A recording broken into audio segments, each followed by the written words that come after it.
Bye, everybody.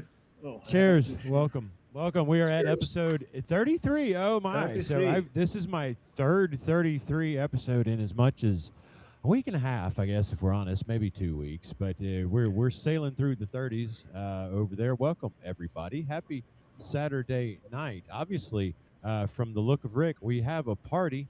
And then from, as Ricardo pointed out, the look of my chair, we've fancied things up a bit. So I hope you brought your fancy clothes, and I hope you're ready to do a fancy dance because Ricardo has a song for us. Maestro? Here we go. And I have to change all of this. I forgot to do it before with the conversation. We're not going to go through this again, are we? Huh? Round I got to learn to quit setting him up so well, Vincent, on our show yesterday. I gave him the perfect setup for the song, and I was like, Maestro? And then he was like, hang on. All views, opinions, and statements expressed by guests are solely their own and do not reflect the views or opinions of the Institute for Natural Philosophy. The guest opinions and statements are based upon information they consider reliable, but the Institute for Natural Philosophy does not warrant its completeness or accuracy, and it should not be relied upon as such. Some content presented may be used under fair use principles for educational purposes. Copyright belongs to the respective owners. The views and opinions expressed by the hosts are of the presenting individuals and do not reflect the views and opinions of the Institute for Natural Philosophy.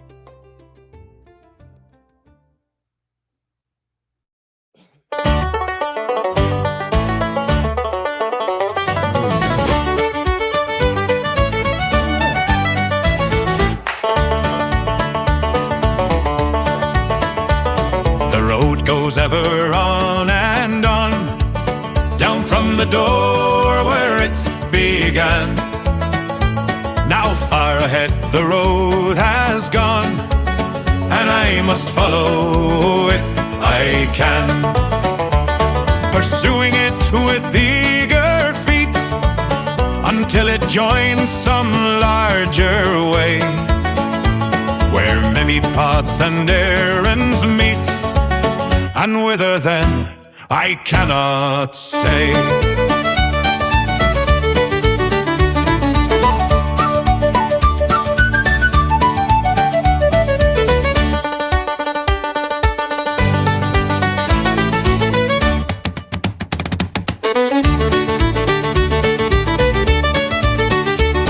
The road goes ever on and on, down from the door where it began. Now far ahead the road has gone, and I must follow if I can, pursuing it with weary feet until it joins some larger way, where many paths and errands meet. And whither then, I cannot say.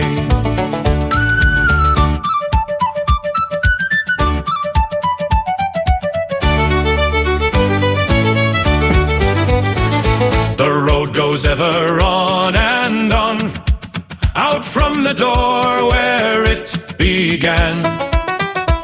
Now far ahead the road has gone, let others follow it who can.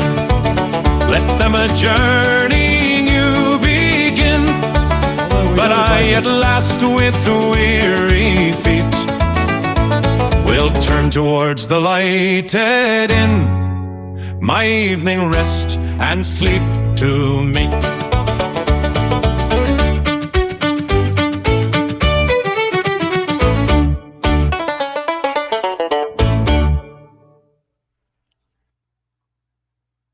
I like that. Same. That was a good one, dude. That was a real good one. Rick just robbed a train. Now I was gonna ask if he was out dealing blackjack or seven card, but he does look dashing either way. Well, thank you very much. Train robbery or card dealer or simply just. I know I'm not working at the mortuary. A pretty solid way to walk around this world is just pretty how I'd put it. Very nice. Howdy, Amy WC. Nice Nice to see you. Let's find our chat button. Which one of us has either the water running or the... I have an air conditioner running hard. Oh, it's the air conditioner. Okay. Subscribed. You both muted at the same time, so I don't know if it is Vince or Sarah. Okay, I'm back on. I'm going off. It's not you, Rick. It's Vince. It must be me. And It's Vince Didn't you just again. change your this time it's not me. I didn't hear it when you were. Didn't you just change rooms? You were somewhere different. I'm not seeing them. Right? You were somewhere different before. Yeah, I just moved over here, so Yeah. yeah. Okay. Yeah, I didn't hear it then. Anyhow, welcome everybody to episode 33. How are you? It's Saturday night. What's everybody been up to? Ricardo, how the hell has your day been, man? I have been working. Well, I figured I'd get that. I mean, I did some of that too. But I found out that to create 1 minute and 51 seconds from scratch, it takes me 16 hours. So I don't know if that's good or bad, but that's the time it took. 1 minute and 51 seconds of what? Before I pass judgment on whether or not that was good or bad. On a video. It doesn't matter what it is. On a video. Creating a video from scratch. Creating a scene from scratch. From scratch? Yeah, like with AI? everything. With sound effects, with the soundtrack, with creating the images, creating the characters, keeping continuity, all that. On Marvel movie magic standards, that's probably about $5 million worth of work. Okay, so you used... But we're not Marvel. You used AI to make a movie with no real actors. Is that what you're saying? Or to make 1 minute and 51 seconds? To make 1 minute and 51 seconds of coherent cinema. Were you starting... Now, I know you said starting from scratch, but were you starting from scratch with the AI? Had it previously been... Is it for this? Had it been trained for this? No. I tried very expensive models and end up most of the time to go to Grok Imagine. The problem is Grok Imagine has a welcome. Has a very limited weekly credit limit. Oh, right? Okay, sure. Okay. So and how many hours one last time? So I have to create the images for the frames and then give the frames to the AI to create the animation of the characters. How many hours thus far? No, it's done. It was 16 hours. 16 hours. Okay. When do we get to see it? When it will be launched in some of new episode of Lost America, I think.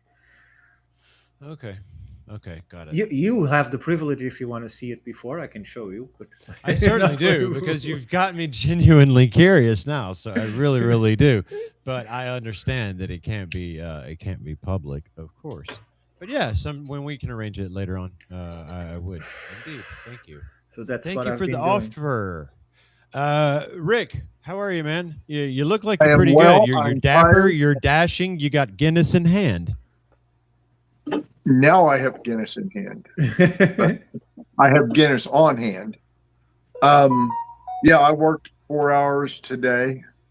Worked 5 or 6, but I was actually tending for 4 hours.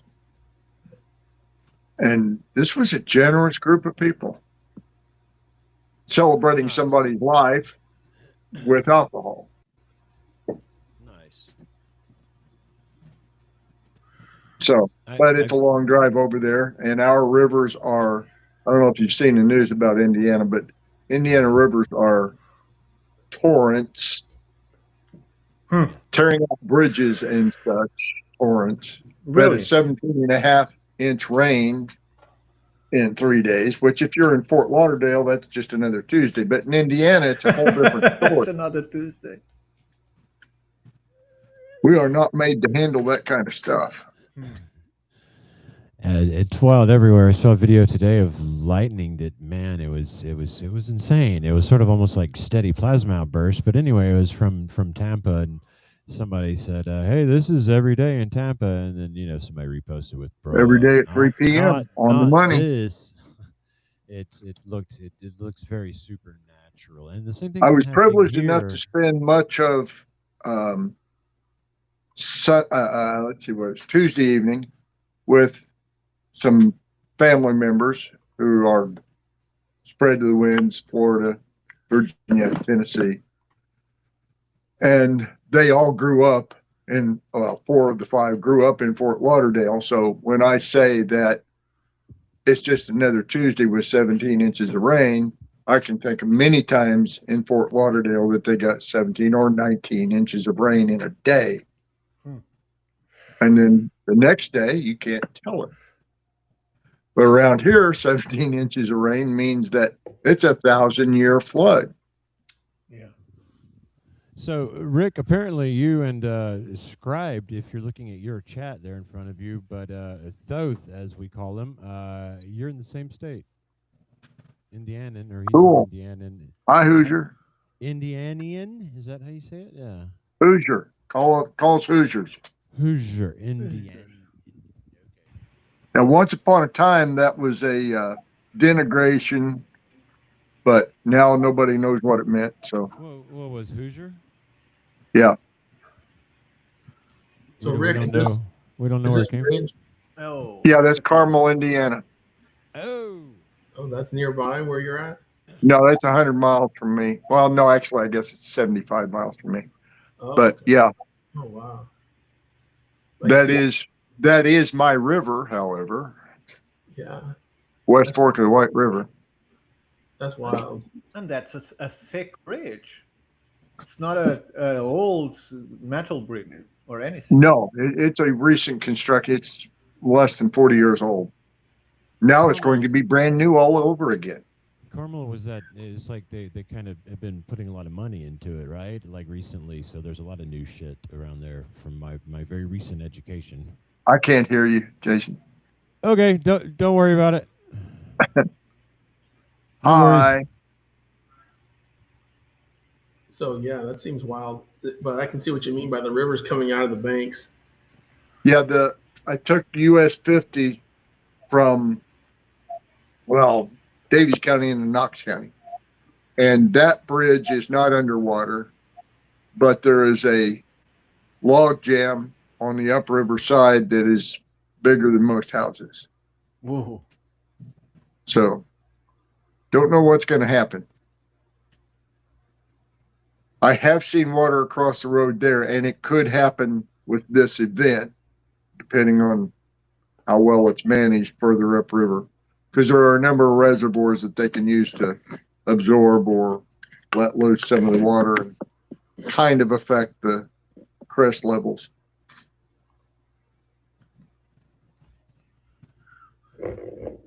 Well, not too far from my family has the piece of land where I have my house is we are barely at 50 meters from the ocean level. But in that area, that is like a mountain. So because everything is like 0 to 2 meters above water level. And even with 56, I think, dams that the Tagus River has, it still floods. What, Jason? I'm sorry, I'm not muted, am I? Nothing. I was just checking our Discord, man, and I saw Sarah or your picture. Oh, you just saw it now. I just saw it now. Oh, that's perfecto. You need to. Jason, occupant is retarded, may not respond. Will not. I changed it to will not respond to any commands. Will not respond to any commands. So Sarah, being a diligent mom with an autistic daughter, had ordered one with their daughter's name, and it says, I'm autistic and may not respond to to commands in case there's an accident. There's a lot of situations where that will be very helpful to somebody. So I was like, those are great. Kind of makes me want one. And thanks to Ricardo. I guess you could share the image, couldn't you? You're probably going to have to share the image. I can't, because if I do, you know what happens. So that's awesome. Thanks, man. I'm going to find somebody to make it now. That's perfect. It's so good. So, Vince. Yes. I know you've been on vacation. You did nothing this week apart from the 392 additions to the research. Well, it's been a busy week this week, and the latest news I have is about the Monks Mound research, and the mound cores that were taken back in 2007 are being revisited and re-looked at by the original geologists that did the cores, and he's looking at the existing information and digging into that again. And I was able to put together a hypothesis video of what he has determined about these cores. And if you want, I can share it. It's a hypothesis proposed by Dr. So it's I'll try to share my screen here. And I told you the chair doesn't fit. Sorry, y'all. We had this conversation before we started rolling. This is the hypothesis by Dr. Edwin Hadjic. I was getting ready for "Oh, Captain, my Captain." No, go ahead, Vincent. Vincent, this doesn't have copyright. This is a hypothesis proposed by what? This is not subjected to copyright? No, not yet. I mean, it's not been copyrighted. It's just hypothesis at this point. But it's yours? But the video. The video, I just made this. Okay. Oh, you did. Okay. Yeah. Dr. Edwin Hadjic, a geoarchaeologist with GeoArc Research, that Monks Mound may not be entirely built from imported earth, but constructed atop a natural bedrock high, a foundation the Mississippi River itself may have carved. In August 2026, Dr. Hadjic proposed that the stone encountered deep inside the mound in 1998 might be an intact bedrock erosional residual, sculpted by one of the catastrophic Ice Age floods that swept down the Mississippi or Illinois River valleys, such as the Cahokia Torrent. If so, Cahokia's builders may have chosen this spot because a natural foundation was already there, reducing the fill needed for a monumental undertaking. He also proposed that the mound's step shape, broader and higher upstream, tapering and descending to the south, may crudely echo the shape of a natural bedrock residual. The primary physical record comes from 4 deep cores drilled in May 2005 by geoarchaeologist Edwin Hadjic, MMD 1 through MMD 4, 3 on the west flank and 1 on the east face. These were the first cores in 200 years of investigation at Monks Mound to reach the base of the mound and be described in full pedologic detail. Hadjic's own analysis found the original pre-mound soil preserved intact beneath core 3, but missing beneath cores 2 and 4. He reads this as evidence the mound was built on a natural rise, its footprint enhanced by removing surrounding ground before construction began. But that reading isn't settled. William Schilling's 2010 dissertation disputes it directly, arguing the missing layer is an anthropogenic occupation soil, not evidence of stripping, and revising the submound surface upward as a result. This natural rise plank of the hypothesis is a live disagreement between the primary sources, not established fact. The same 4 cores also documented real cultural material at multiple depths, a chert flake, a pottery sherd near the base of the mound, several slick inside shear zones, and 1 piece of fire daub near the modern surface. This confirms the mound's builders were actively working this ground. It does not, by itself, describe what lies at the deeper stone mass, more than 20 meters below the shallowest of these finds. Reddish soil colors appear roughly 40 times across the core descriptions. Every single occurrence is logged as an iron oxide stain or coating, an ordinary natural product of wetting, drying, and iron migration in the soil, not evidence of burning. Only 1 true fired clay fragment, a single piece of daub, was recovered in all 4 cores near the surface, and it may not even be in its original position. A blue-green iron phosphate mineral called vivianite was logged in exactly 1 interval in core MMD1, roughly 14 meters down. It's associated with reducing organic-rich conditions and is not by itself diagnostic of any cultural activity. It has been proposed as an explanation for red and purple pottery sherds seen on the surface in 2007. But the elevations don't match, and no vivianite at all was logged in the nearby East Phase core. That connection is not supported by the spatial record. Then, in 1998, contractors drilling horizontally into the mound's west side struck something unexpected. 32 feet of solid resistance, 40 feet below the surface. The material was never recovered. No one has ever seen it. The drill operator who struck the stone described the bit bouncing as though hitting boulders before it broke off inside the mound, a pattern that typically favors discrete, separate stones over one continuous mass. But Dr. Hadjic pushed back on that reading directly. Broken or dislodged slabs of layered bedrock sitting atop a natural bedrock high, he noted, would not be unheard of either. The chatter doesn't settle the question by itself. One competing explanation was tested directly. Could the stone be a band of limonite, an iron mineral described in a 1968 study of the mound? The answer is no. The source's own legend was misread. The scale doesn't fit 32 feet of continuous resistance, and 1984 investigators found no limonite bands at all in their own cores. But the test did surface a real caution. An iron cemented layer could feel hard to drill without being either bedrock or imported stone, and cementation could just as easily form around a bed of natural or in-place cobbles, which would produce exactly the resistance recorded in 1998. 90 miles downriver Tower Rock shows what an erosional bedrock residual actually looks like. A limestone core, broad and high on its upstream face, tapering and stepping down toward the current, carved by the Mississippi itself. Not built by hand. Monks Mound has that same broad to narrow, descending profile. William Schilling's 2010 dissertation does contain real Monks Mound specific submound evidence. He modeled the mound surface using GIS, combining Hadjic's 2005 course, McGinsey, and Wyant's 1984 course, and his own 2008 coring. Then used that surface to recalculate the mound's volume at 730 to 740,000 cubic meters. The submound soils are Mississippi River overbank deposits from the old Edelhart Channel, near a feature called Helms Ridge, and critically, no stable buried surfaces were found between the fill layers, meaning the initial mound was likely built in one continuous episode, not stage by stage. What is not in Schilling's dissertation is a 10-foot excavated basin and Monks Mound. Do you want to say anything, Rick?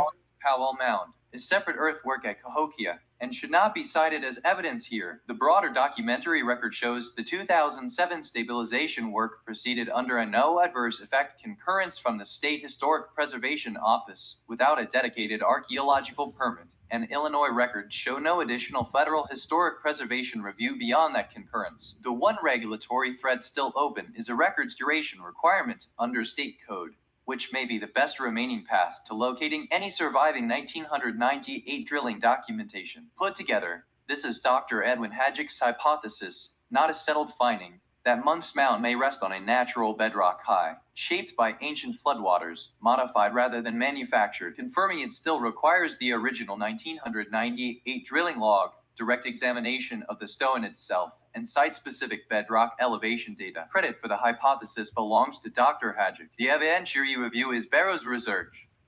Okay, so in 1998, we got a core drill that indicated there was something hard down there. 1984 core drill bits don't show anything. What's down there? I'm very confused by this presentation. And okay. Go ahead, Vince. Then I'll come back. Okay, well, in 1968, anything together, I'll read it for you, dude. In 1968, Reed had started drilling into this mound, and he drilled right into the center of the mound. He noted very hard surfaces in the vertical drill that he encountered throughout the mound. Monks Mound. Yeah, Monks Mound. Okay. So he encountered these layers. He called them limonite, which is like iron limestone. Limestone turned to iron from what he thought was burnt surfaces. That's where he came up with the 19 stages of construction, because he encountered 19 layers of iron and iron rock called limonite. And he noted that on his drawing. He also noted the black clay that was like baked black clay in between these layers, and he drew that on his map, and he wrote this article in 1968 called "Solid Core Drilling of Monks Mound." Well, that's where it ended up, and it stayed there, up until the time of 1984. Then they started drilling some more cores. They drilled into it onto the side of the mountain, discovered the rock center, or the hard core that the directional driller hit in 1998. The rock core was hit by a directional driller trying to install a drain into the mound. And when he hit that core, he said it was like cobbles of boulders and granite boulders or hard rock, and it was bouncing the drill bit around, and it broke the drill bit off in the mound. So it's still there. And this is like one of those big drills that have teeth that like interlock, and as it goes through the soil, it eats its way in. And so this drill bit broke off in the mound, and it's still there. And the fact that it broke off alone is very unusual. I mean, for a drill bit like that to break off in a mound, it's an occurrence that's less than 1% overall on any directional drill. So this is a rare occurrence, and it indicates a very solid rock core. And then in 2005.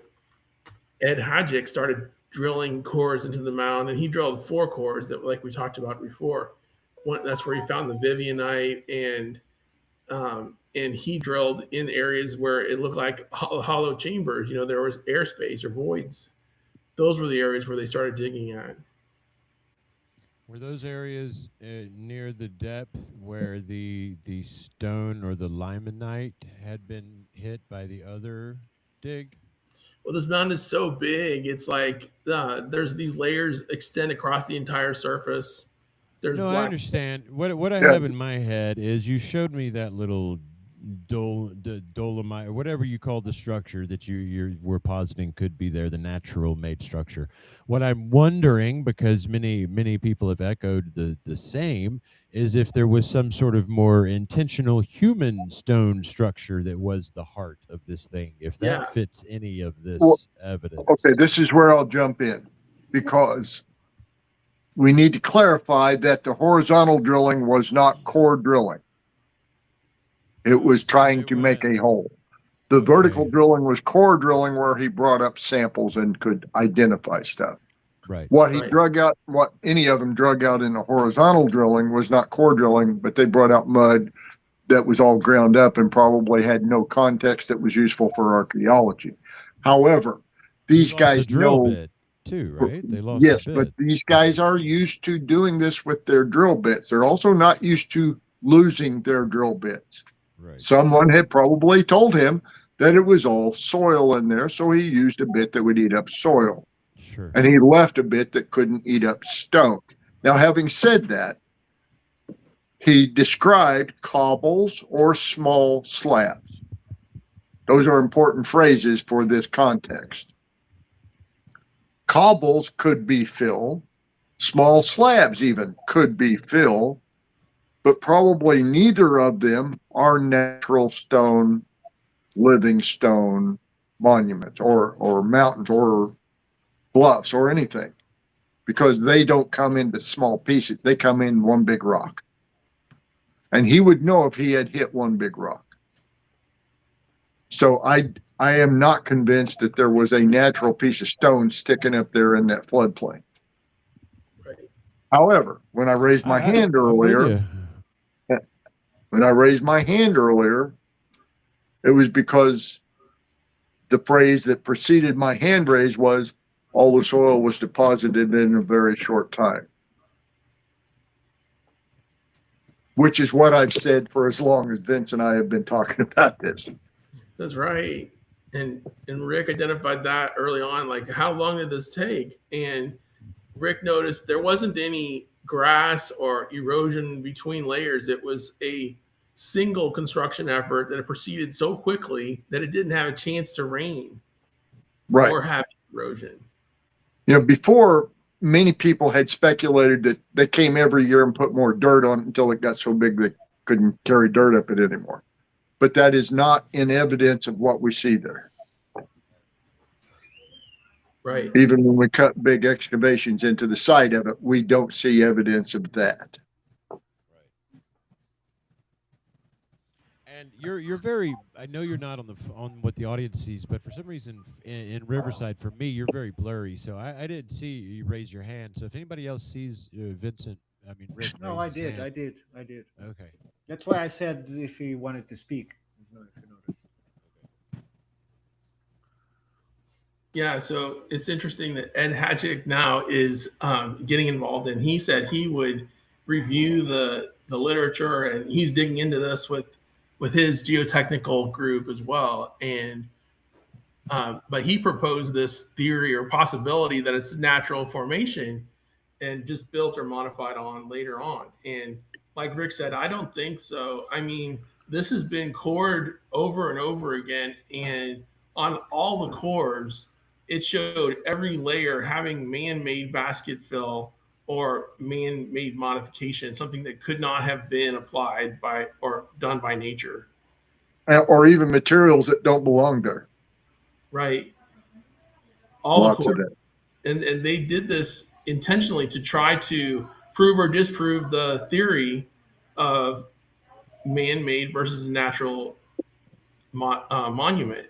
And so I think that they've cored this thing to death. I mean, basically, they took hundreds of cores going back even until the 1930s.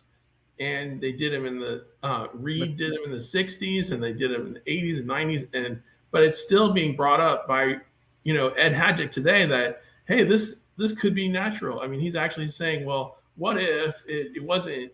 So it's like, it's strange that they're still, not sure at this point. So have they ever drilled all the way to the bottom? Yeah, Ed Hadjick drilled all the way to the bottom, but he did so on the outside layers. Like, I believe 3 of the cores actually went 15 feet below base. Yes. From the top? Yes. Yeah. Well, from second tier. From the second tier, from the side. His cores were closer to the sides and edges. But the Reed's cores in the 1960s were right through the center, all the way through down to the bottom.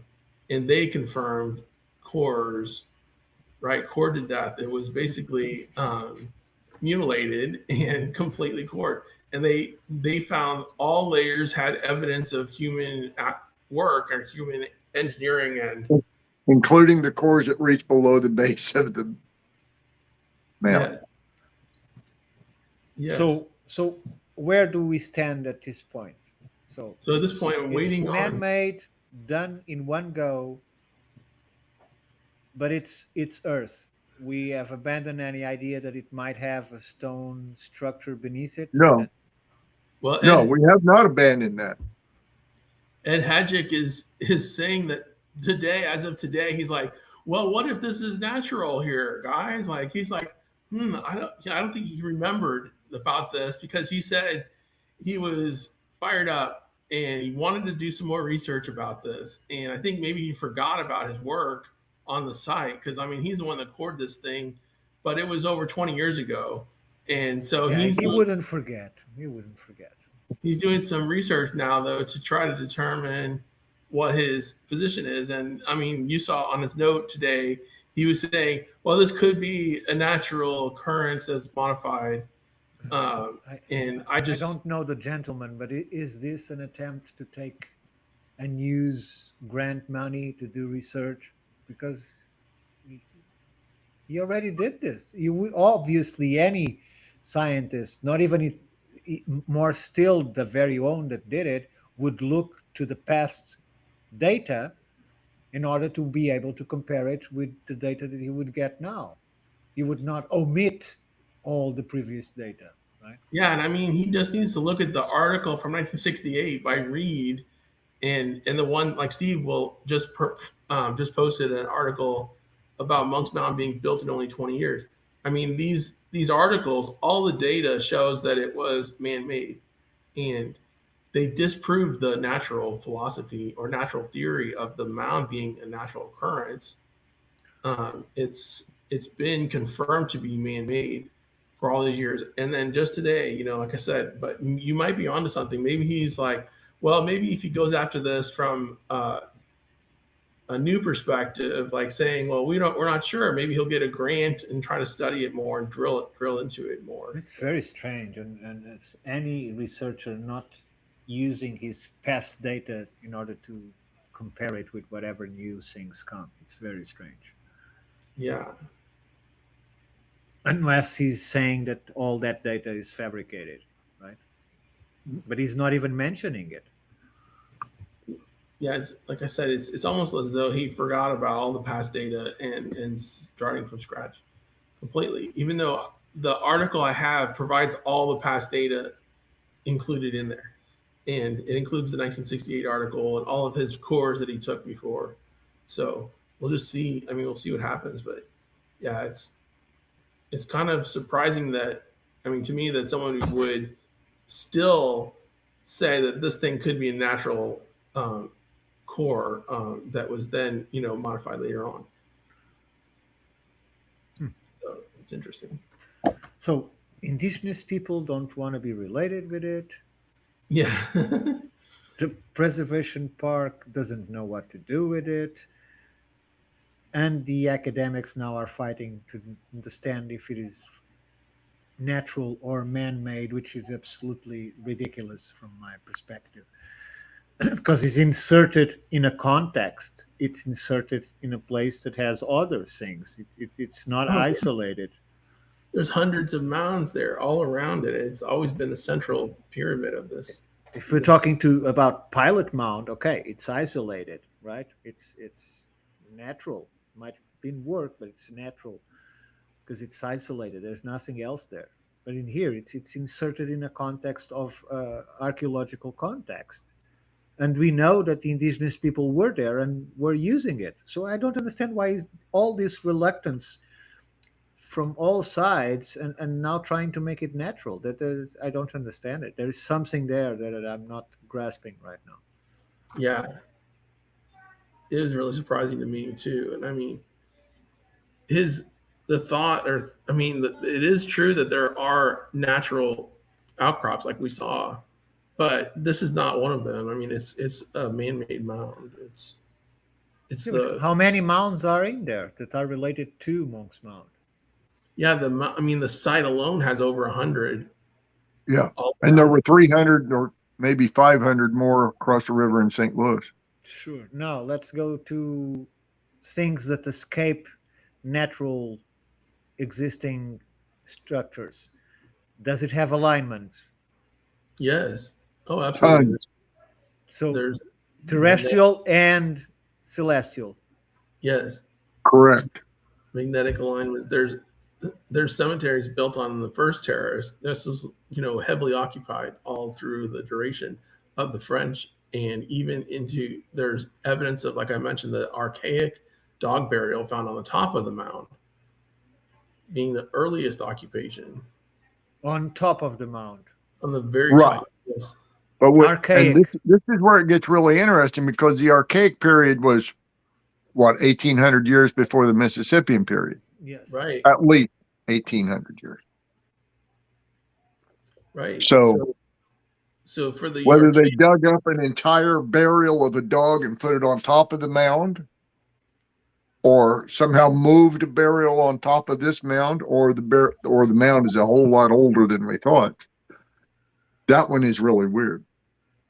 But it's not the only mystery of its kind there either.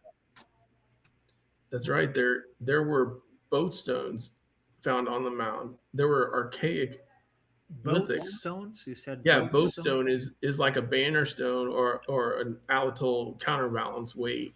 They were found on the top of the mound. That's an archaic artifact. There were also archaic. We're talking about BC, correct? Yeah, BC, like 2000 BC. These objects, BC. Very old, found on the top of the mound. With that dog burial, there was red ochre pot, and it was filled with red ochre. That's an archaic tradition. That's very early ancient. Did they identify the type of dog? They said it was a small dog that was like a shell heap dog from Alabama. And Paul Parlamy was the naturalist that examined the dog, and he said it matches the shell heap dogs that were from the same size as Alabama shell heaps. So during that time, he had it's a naturally occurring dog, or someone that humans bred to make that shape? No, it would have been bred to be like that. It was a small archaic dog, and it was buried there intentionally. And on Monks Mound, there were 3 dog burials, not just one. The other 2 were next to the gates at the first terrace and right below the stairs on the second terrace. So these were like guardians of the gates, and one of them was found with a human skull. The other one was found right next to the gate. So you just said something that is complete blasphemy, because no one will accept any kind of animal husbandry in the archaic period. Except dogs. But, and I'm going to take us aside for just a moment. About 35 years ago, there was a nice formal academic study done on the genetics of the American dog.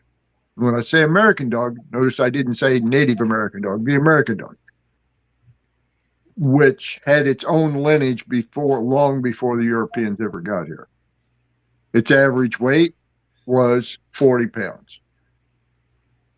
And if you go look at current studies of, say, Mexican or even South American street dogs, the average weight is 40 pounds.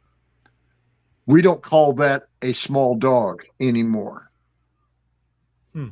Once upon a time we did, because in Europe we were doing Alsatians and St. Bernards and Irish Wolfhounds, and it was a large breed. Yeah, my dogs were 155 pounds. Right. And the Native Americans had a few of those, but they didn't breed them for that size and weight. They bred them for butchering. Well, hunters use small dogs. Yes, and Feist are the best of the bunch for that. But they also had a few large dogs that they used to pull travois. And that is a surprise to me that they didn't have one at White Sands when they were pulling a travois through that bunch of tracks. The humans pulled a travois 23,000 years ago, but might be a poor family. It might be a poor family or a refugee family. I never did ask which way those tracks are running. But let me go back to Monks Mound and the 3 dog burials. One of them, the main one on top, is an almost identical burial to one that was at Pensacola, Florida, on a platform mound there. Buried with a bowl, presumably a bowl for water or food. Probably its own food bowl. So they loved their dogs, and I understand that part. And the dog burials with grave goods is an ancient tradition that goes around the world. I mean, Japan, China, Russia, even Egypt did that tradition. Along the Danube, 7,000 BC. Mm-hmm. So it's a very early tradition, and it's documented in the Northeast as one of the earliest traditions as well, that they found dog burials with grave goods. So it's a sign of early culture. I mean, at least 3,000 years ago, when this ended. So I mean, that's a good indicator that the mound predates that time frame as well. And yet not all of it does. And that's where it becomes very confusing. Right. They said that, well, the issue is it has been reworked, modified, and recapped after that. So, I mean, the Mississippians, they lived there too. They cut through earlier features and they recapped the mound and resurfaced it. And I think that's the thing that's confusing to archaeologists, is that they look at it as a single time frame of the last event. So if they recapped it, how did they find the dog? It was beneath the cap. The dog burial was actually beneath the 70-centimeter cap, and it was below that where the burial was excavated. And how much is the Monks Mound growing by year or by decade? Well, as far as growing, you mean like spreading or sinking? No. Accumulating debris on top of it. It grows. It doesn't. The amount of foot traffic keeps it worn down. It's actually getting shorter. Yeah, there's evidence that in the last 20 years. Not even on the sides? It actually was slumping. I mean, there's a slumping effect going on that it kind of, it's getting lower. Yeah, that's it's what decreasing. Slumping is, right? I mean, if it's coming down from the bottom, it's pushing it out at the base, right? Yeah. Yeah, it's not growing. I don't know. And it's not something you can see with your bare eye either. But right. But they haven't done any surveying on it since 2007. So that's one thing I asked them, if they've checked the elevations or any heights, have they done continuous surveying, and they have not. But that is on the schedule for them to do next year. They're going to come back in 2027 and survey it to see if there's been any changes. Okay. So by doing this, then somehow it gives them justification for the supposed repair jobs that they were supposed to do and did the opposite. Well, yeah, I mean, it seems like they're I will maintain till the day I die that it was in order to spend some budgeted money that they couldn't get rid of otherwise. Yeah, I mean, I don't think they were fixing anything. They definitely didn't improve it, and there were better ways to go about the work. And the fact that they didn't screen any of the soil, either that or looking for something. Yeah, they didn't screen any soil. They were they were targeting areas that had previously been cored and were known to have features. So those things are indications that it was targeted excavation, not a preservation event. Jug the Goat in the chat. I built both my dogs a full-size casket and buried them 6 feet down with necklaces and other personal items when I lost them. Bravo. Brilliant, Jugger the Goat. So I've got mine in ashes, one back here, and my daughter keeps one. Mostly that's because I was of the frame of mind, at least traditional lore, that if I wanted that familiar's spirit returned to me soon, it was best to incinerate the body, so that the spirit did not wander lost for a time, trying to get back in its own body. A bit of a shaman. Sorry, guys, shamanic side rail there. But yeah, that's so cool, Jugger the Goat. Thank you for joining us, and thank you for sharing that.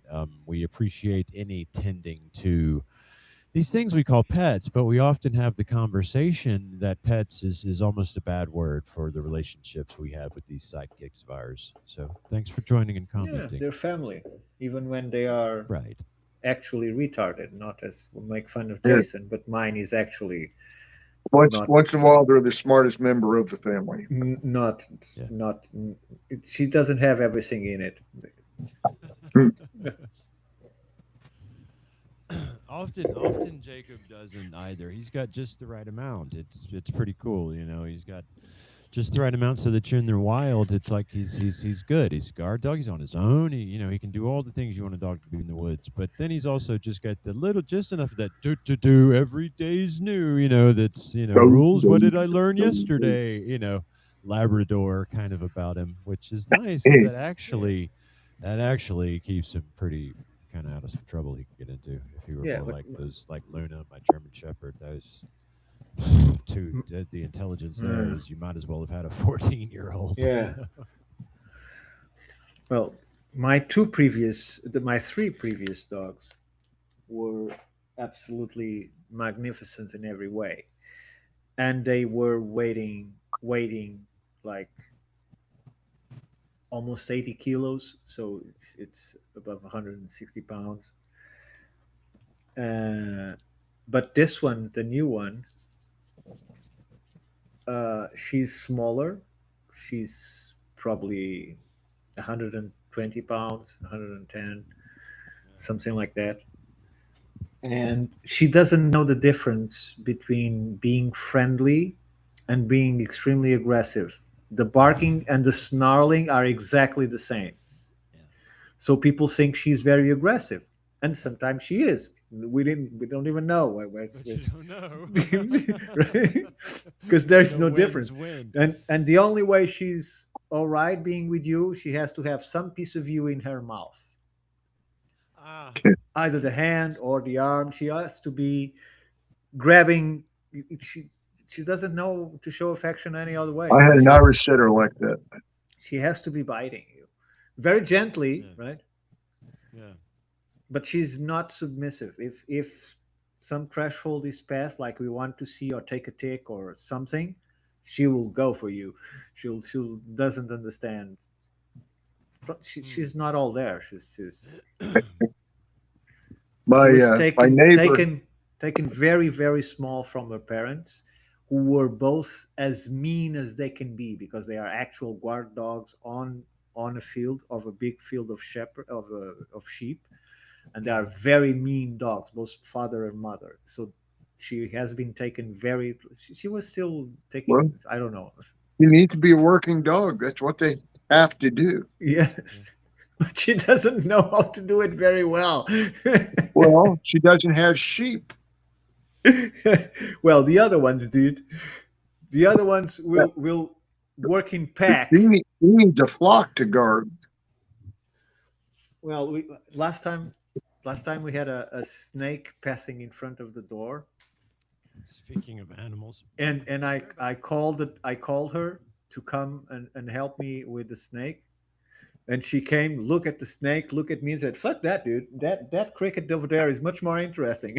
She left me alone with the snake and went to look at the cricket because it was much better. The other ones wouldn't do that. So I don't know how many dog burials I have performed.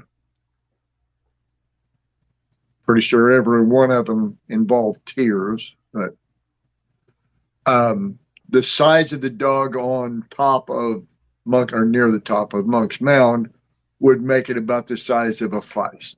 So probably 30, 35 pounds.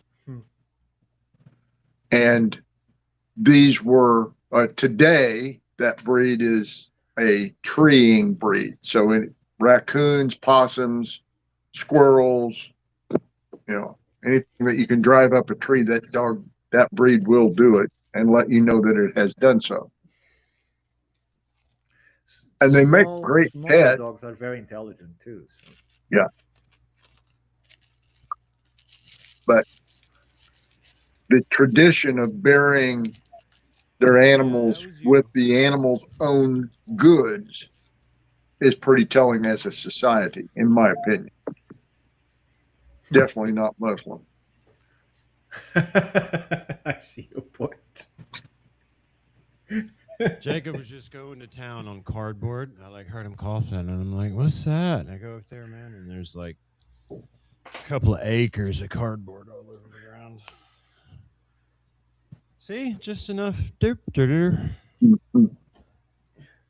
Well, Cheryl Clausen wrote a book about dog burials in mounds, and she actually did a lot of research on archaic dogs. And when I reached out to her about this Monks Mound dog, I said, hey, did you know about this? Were you aware that it was radiocarbon dated by Tim Schilling to archaic period? She didn't know about it, but she said her assumption would have been that it's Mississippian, just like the rest of the mound, because that's what everything is there at Cahokia on Monks Mound, Mississippian. Everyone knows that. So she made an assumption that it had to have been Mississippian. It couldn't have possibly been earlier than that, just based on her preconceived notion about the mound. And so I reached out again to her to clarify that. And I'm like, well, are you sure about that? I mean, is this just a preconceived notion that you're thinking it has to be Mississippian just because other archaeologists said that the mound is Mississippian? But the actual burial was carbon dated by Tim Schilling. to the archaic period, and she hasn't responded back. I mean, it's been about 2 weeks since I sent her this email, and just no response back. And so I'm waiting to hear back from her, and hopefully I'll get a response. And you have to learn to make questions that people can actually answer you. Yeah, I'm trying to that, and convince them to actually answer. But on that note, on the note of archaic versus Mississippian, why I don't understand why they can't be coincidental in placement. We know of several complexes that have features from both those periods. Pinson Mounds, Western Tennessee. The Cahokia complex has Adena-style mounds, and I think there's one inside Monks Mound. Yeah, there's the square and the circle mound right on the south side of the plaza. Those are Adena-style mounds, like Hopewell or Adena. Well, that would be Hopewell period. But the idea that there are mixed period mounds and co-placement, angel mounds in southern Indiana along the Ohio River. It has an Adena mound just outside the park and these large Mississippian platform mounds inside the park. And they never want to talk about the ones that are just outside the park. But you can stand at the visitor center and, oh, look, there's an Adena mound. And there's an Adena mound, in my opinion, that is part of the major mound at Angel Mounds. But the archaeologists have said, oh, no. There's no delineation line between the two. It's outside the park. It's outside the park. Yeah. It's outside the dogma, too. But on the top of this mound, there was a round top mound that was originally torn out as well. And right when the first settlers arrived, I guess they built a house on top of the mound. They knocked this round top mound off the top down the side of the mound, and that's nearby where the dog burial is located. So it was below that round top mound, and I think that corner is on the northeast corner of the top terrace, and so that would indicate that the dog burial was that predated the round top mound that was on top of the entire Monks Mound. And I mean, this picture here shows when they dug into it in 2007. They basically they put these steps on it, and then they covered it with plastic sheeting. And I mean, each of these steps is about 6 feet high, and cutting deep into the mound, they just tore into it with backhoes, and did a lot of damage and trucked it off. But yeah, it was a shame that all the damage. And some of those steps are taller than those ladders, man. That's yeah. Very odd and uneven too for excavation. Well, they weren't doing archaeology, Jason. They were just doing excavation. They couldn't have cared less what they were digging out of. Right. The only excavation was going on was because that caterpillar's got excavator written on the side of it. Yeah. There were no trowels or screens involved. That's right. And with this article, it's arguing for the quick construction, saying Monks Mound must have been built in only 20 years. Or less, and there's evidence that less than a year. I mean, or less than a rainy season. There was no erosion. So maybe they had plastic sheeting. Yeah, the plastic sheeting to cover it all up. Yeah, but the lesser the time, the more people involved, and large numbers of people are a problem to the dogma, as you said, Rick. So, well, at least in that scale, because it's thousands. Vince did an amazing amount of calculation on the work, labor hours, number of baskets, you name it. He did all that. And no matter how long it took them to deliver all those baskets, the number of baskets was what, 4.5 million? Well, 80 million. 80 million. Yeah. 80 million people? 80 million baskets of earth. Oh, yeah. To fill that space. Now, if we're talking about 3 different periods of construction, one being archaic, one being late Adena, and one being Mississippian, then, it still took 80 million baskets no matter when they did it or how many they did at a time. So a lot of people, therefore a lot of food, a lot of places to sleep, a lot of transportation, because most of the earth came from elsewhere. And well, being from the archaic period would explain why we don't find much trace of any of that. Right. The labor required would have been just enormous. If you had 20 million people there and each one had a basket, they would have had to come back, 4 times with a new basket. And so yeah, you can put a person with confidence. You can put a person doing that walk for the baskets, I think hundreds, if not 1,000 times, right? But it still is a lot of people, and still would need and the vast dirt fields of come agriculture. From What, Rick? None of that soil that makes up Monks Mound came from within miles of Monks Mound. Sure. It all came from much further away. So you have to put another thousands doing up and down the river with the transportation. Right. Is there anything about the site it came from versus where, you know what I mean? And do we have any guess as to why they would? No, we're not guessing. They've actually done the studies. Actually, Vince told us about that 4 weeks ago, I think it was. Right, Some of it came from here in Indiana, about 130 miles from Clay County, Indiana. I knew that as soon as I saw the photographs in 2009. Yeah, that's right. Rick identified it first. And the yellow clay could have come as far as northern Wisconsin. The red clay almost certainly came from Tennessee, Arkansas, Georgia, that area, because that's where red clay is. The white stuff is what fascinates me the most, because it could have come from as far as White Sands, New Mexico.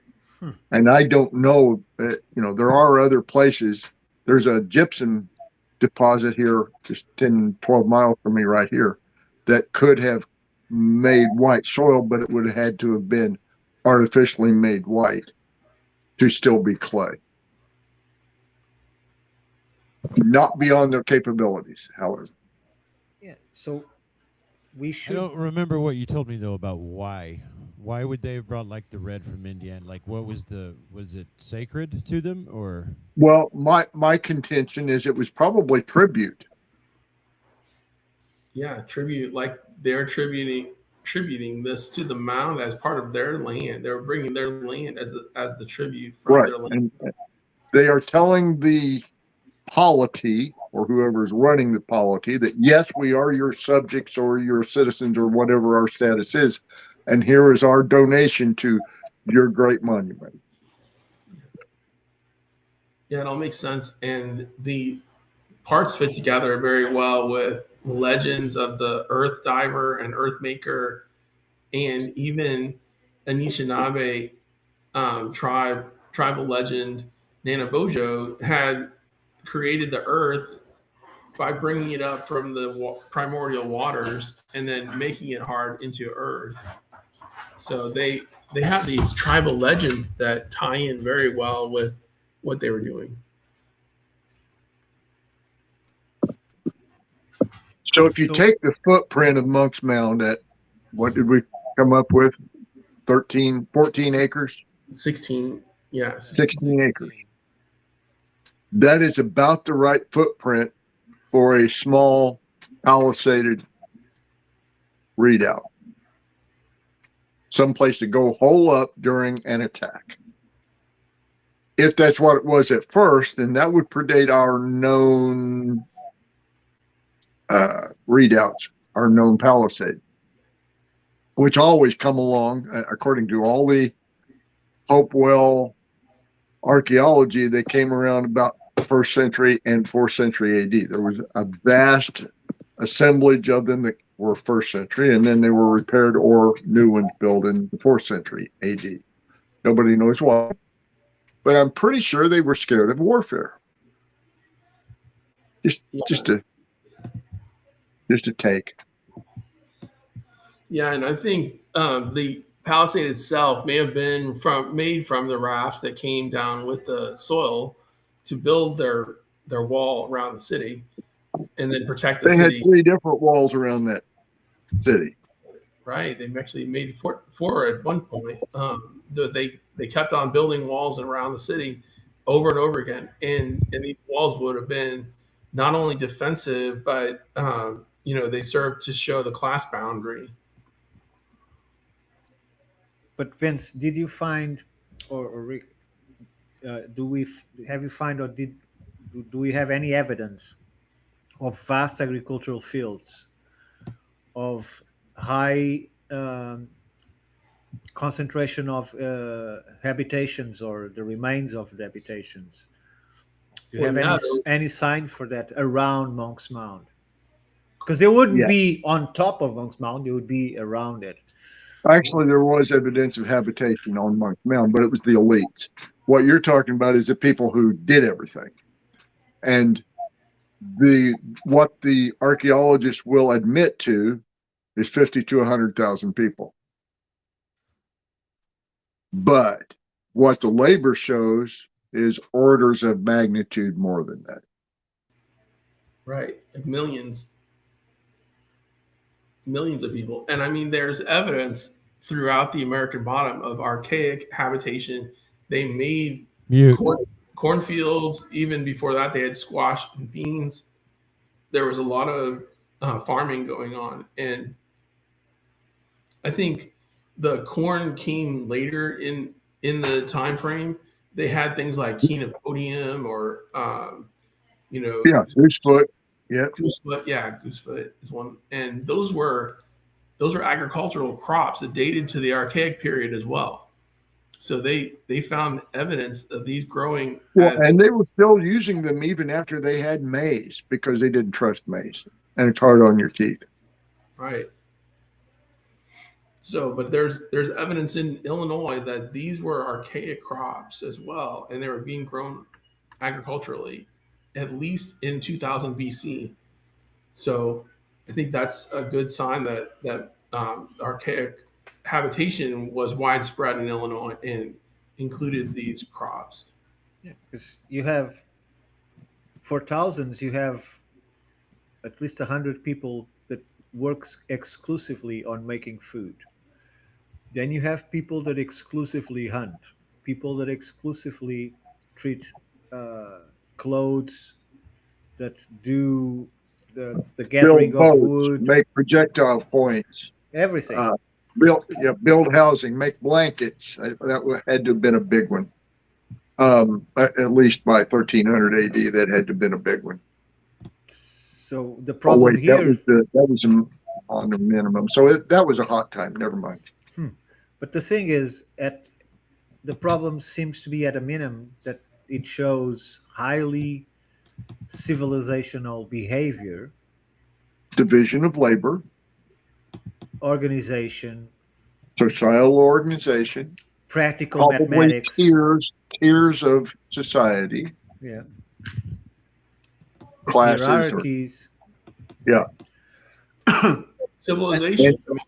And they don't want that in the archaic period. They don't even want that. They also don't want there to have been long distance communication, long distance transportation, or long distance trade as an organized activity. But they had all of those, plus a lot more. Right. And they didn't want any writing to exist either. But apparently they had picture writing. Well, they have more than that, but. Right. And ways to communicate, like you said, long distance communication, mirror. I mean, they had a lot of light or signals that they would use to transmit messages. Yes, they did. And that's one of the reasons why they were high up like that, to be able to communicate through the Mississippi River and have the messages sent back and forth. You recently tested that, Rick. If we can scratch this off as, we think we know what they did there and more or less how they did all that. And we got a pretty good idea of who and when, but why? Why there?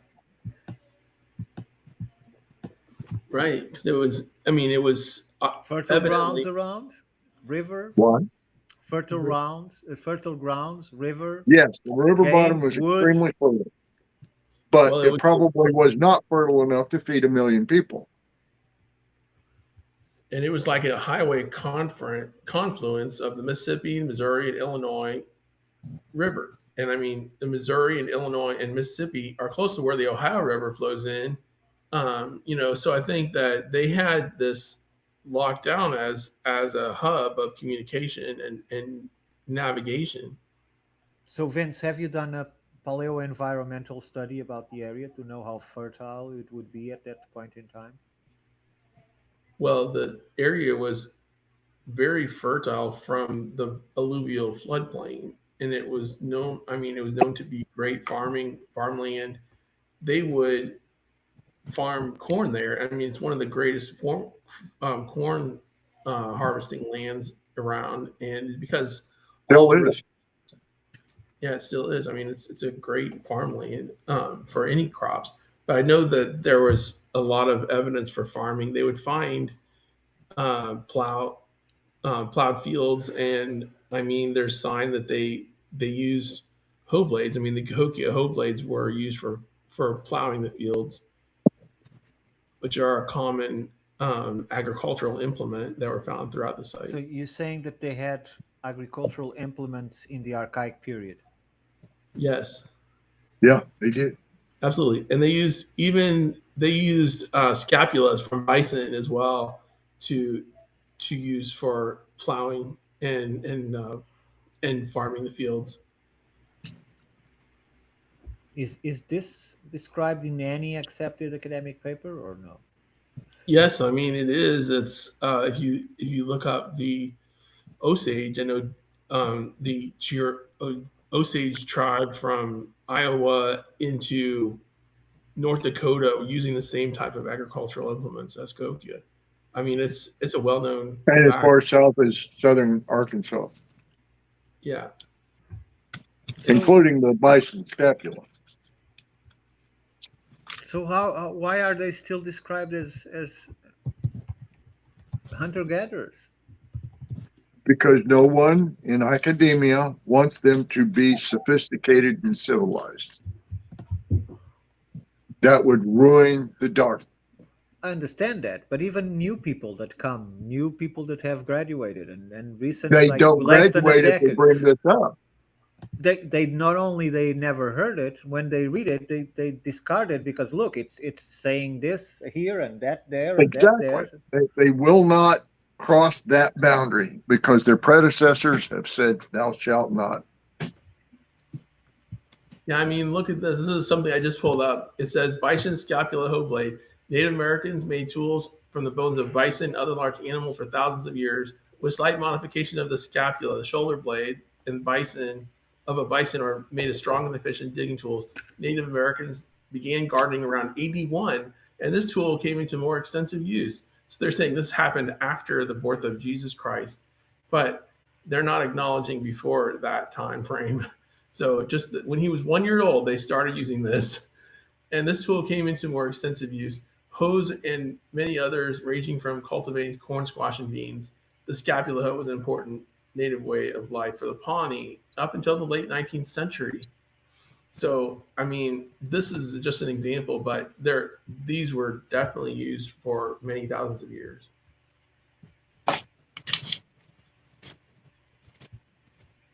Gatekeepers, right? Gatekeepers.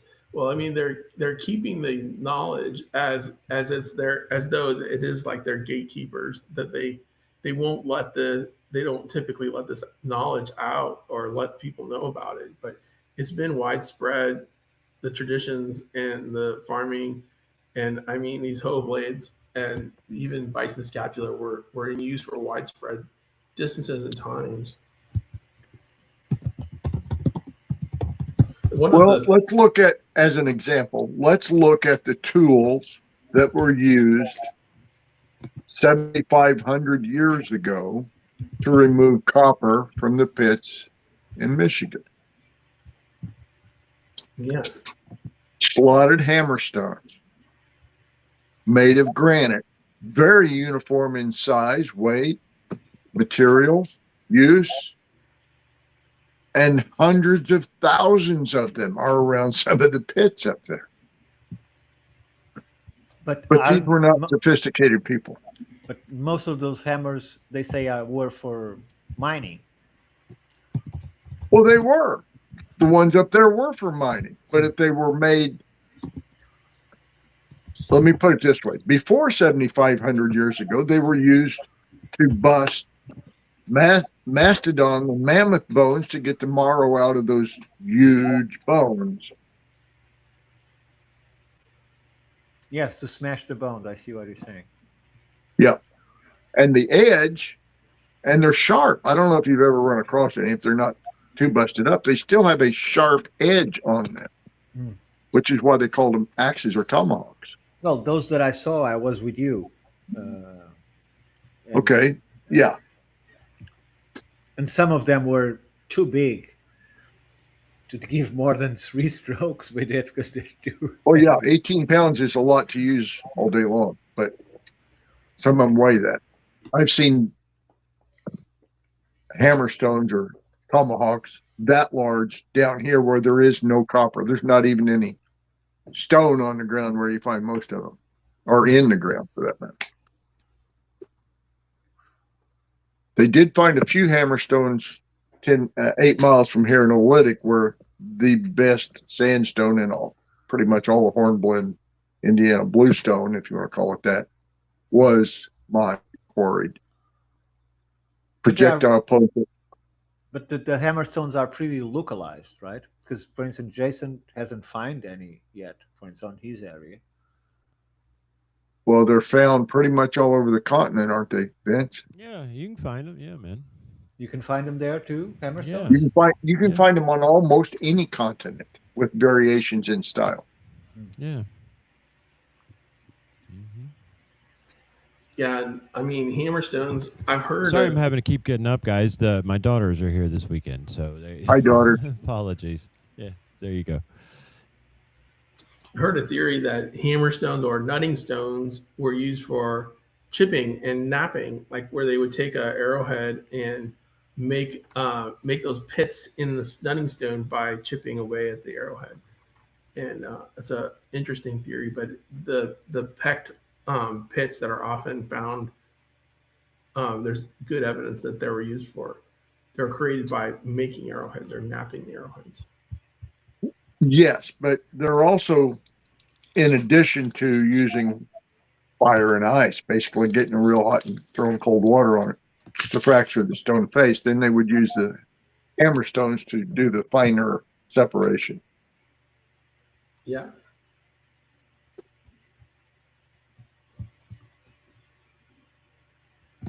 But as I said, there are no copper veins or any other metal veins in my area, and yet there are these very, very large, this large hammerstones, 18, 21 pounds. I've seen them.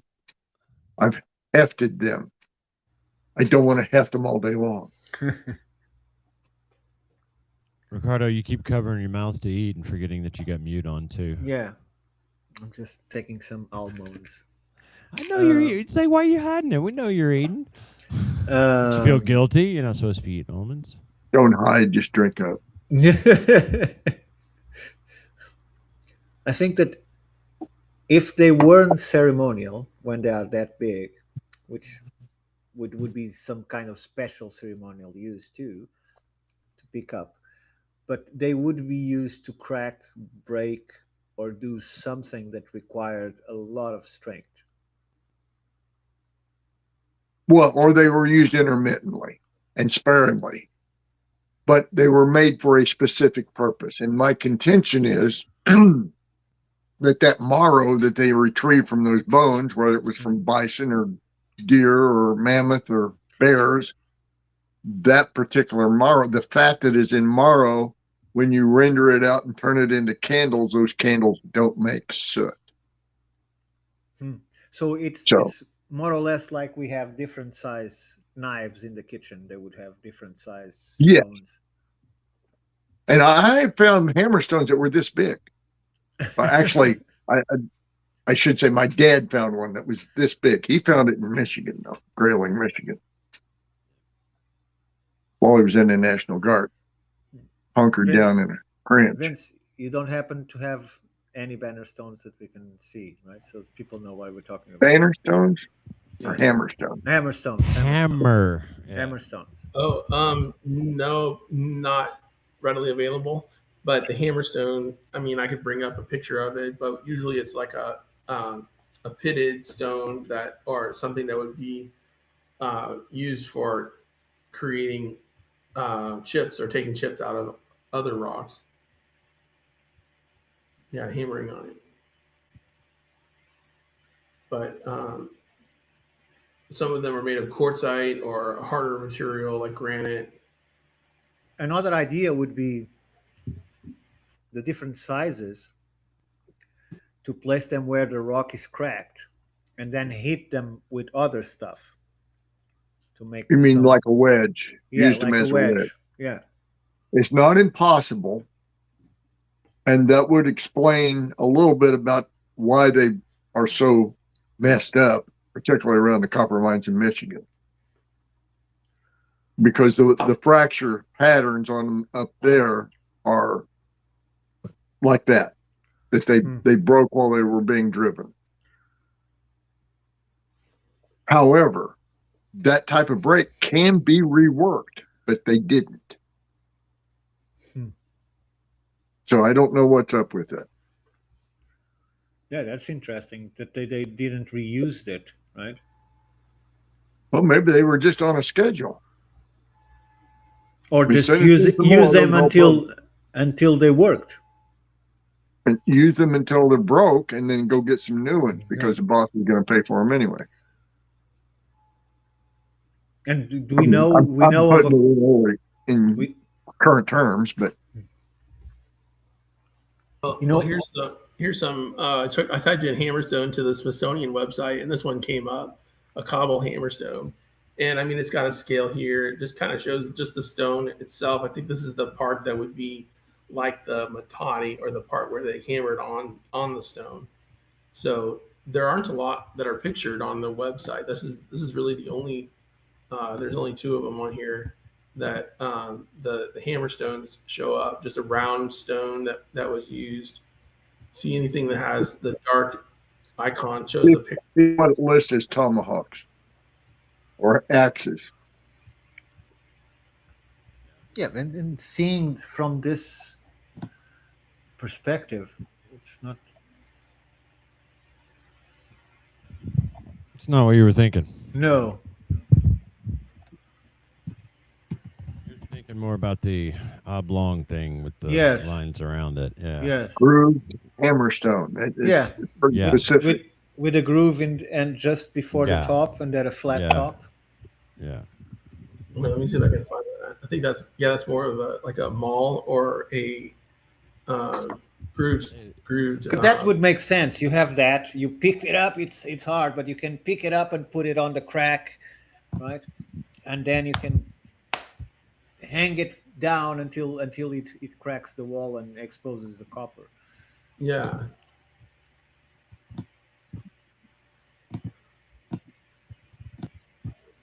Just a second.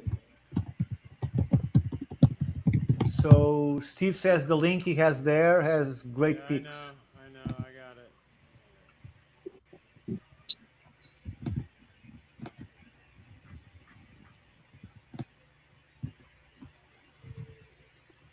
Is this from Vince or from Steve? That's from Steve. This is from Steve. But it's loading. I'd call it an axe head if you're looking up stuff there, dude. Oh, look, 1%. Here, I've got. Sorry, Steve. I don't think that's gonna.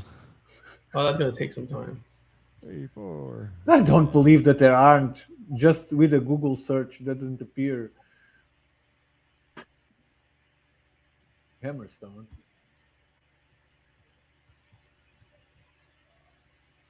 here, I'll show you this. This is what came up on the Smithsonian under three-quarter grooved. Yeah. Okay, that's more like axe, salt, and hammerstone. So I think this is the axe, or this is a three-quarter grooved axe, and then the salt and hammerstone. I mean, I think that this part would be the salt. That's what I'm talking about. Yeah, same. Mostly Same. the grooved hammerstone. What you come across around here as well. Go ahead, Rick. The grooved hammerstones by the hundreds of thousands were found in Michigan around the pit mines. So many. So many. Yeah.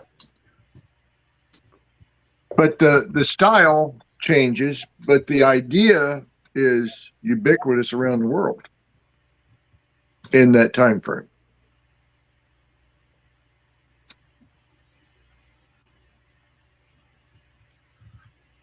And one of the real interesting types is the fluted axes that were found in Wisconsin, that they found them in southern Wisconsin as well as Central America. Those are the only two places that fluted axes were found. What's going on, Screwdriver? The thing is, if you decide to use some fibers to tie a stone to a stick, right? And if you are not dim, right? Because I suppose you weren't, because you had that idea.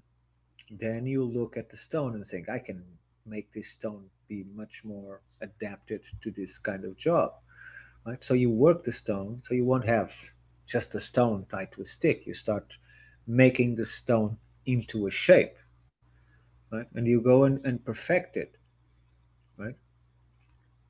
And you tie it to a forked stick. Exactly. You better the stick, you better the stone, right? And all of a sudden you're doing very tiny ones that you can attach to an arrow. And I don't think this took too long. This probably took a couple of days to the first people that look at the stone and the stick, right? It didn't took thousands of years of evolution. Right. Well, it's also not a very fast process to shape that stone and put that groove in it. Not at all. Yeah, but I've seen people napping on YouTube. Yeah, but you don't nap that granite. It doesn't work like that. Right. Oh, it's all rubbish. It's all rubbish then? No, you're not hearing what I'm saying. It's a different it's the granite. It's the granite. I understand what he's saying. Yeah.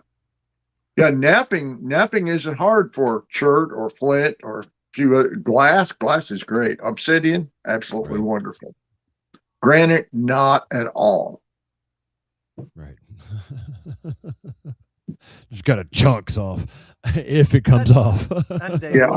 And they were polished when they were finished, because many of them were finely polished. Yeah. Exactly. Some of them not so much. Some of them not at all. But right.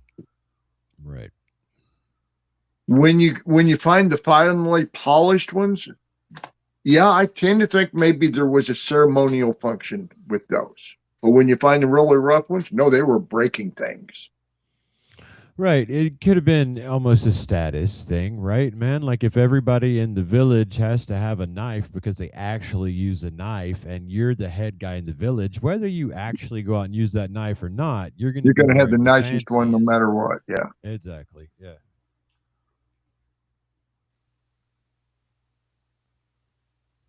Be careful with the copyright. Sorry, this is not copyrighted. This is something that I put together this week, and it's another video on Monks Mound that talks about where it was built, who built it, when it was made. Who built it? What is it? In the chat, and so it goes through the latest Richard Yerkes commentary on those questions as the 5W questions on Monks Mound, and I've got it on mute here, but anyone can click on it in the chat and watch it. And it's about 35 minutes long, but it's really informative, and it has a lot of the answers to why the mound was built and who built it, and the different time periods that was associated with it. You have to put the link on the description. Yeah, I did. I just posted it in the notes of the description. And Da Vinci's of dirt. The Da Vinci's of dirt. Yeah, that article was written after the 2007 discovery that of all this color in the mound, they really noticed that this wasn't just dirt; it was colorful soil that was selected for its meaning and its purpose. And the article talked about the sod blocks, the loaded fills, and the zone fills, and the veneer. The veneers being the colored soil from all over the country that were used on the mound.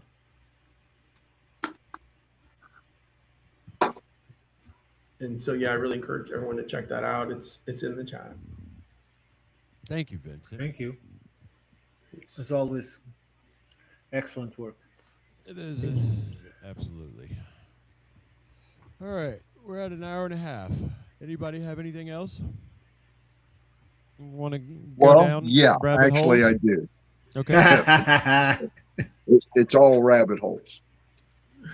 Far up the river in North America, there's a place called Monks Mound. Far up the river called the Danube in, I don't know if that's in Romania or right next to Romania. There is a number of archaeological sites where they have found burials of people buried 8,000 years ago, give or take. And they were wearing garments that were decorated with hundreds, maybe thousands of fish teeth. Well, they're along a river, no big deal, except that they were sewn on. Some of them were glued on. So if they were using pits, then that's a 9-step industrial process. Well, they could have learned that from the Neanderthals. They were sewn on to the what? Leather, we think, but okay. there's none of the fabric or material or leather.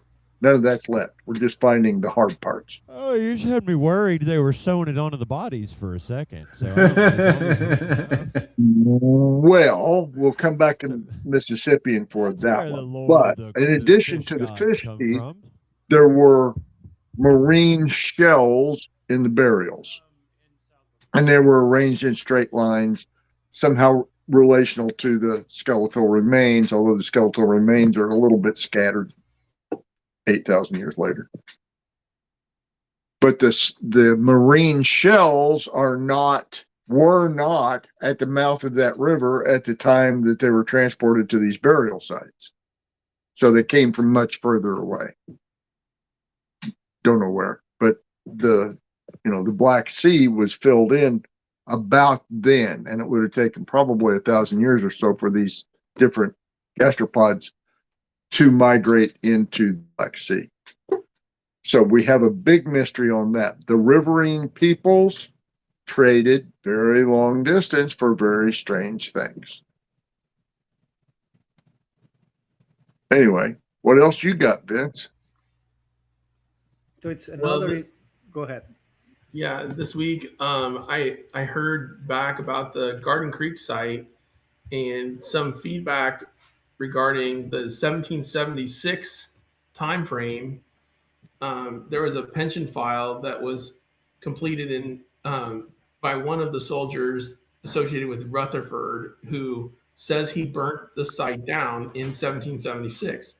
Well, I got a response back saying, well, this is not necessarily accurate. They think, even though he did write the fact that he burnt the site down in 1776 in his journal, they said, well, it could have been the Cherokee that burnt it down earlier than that.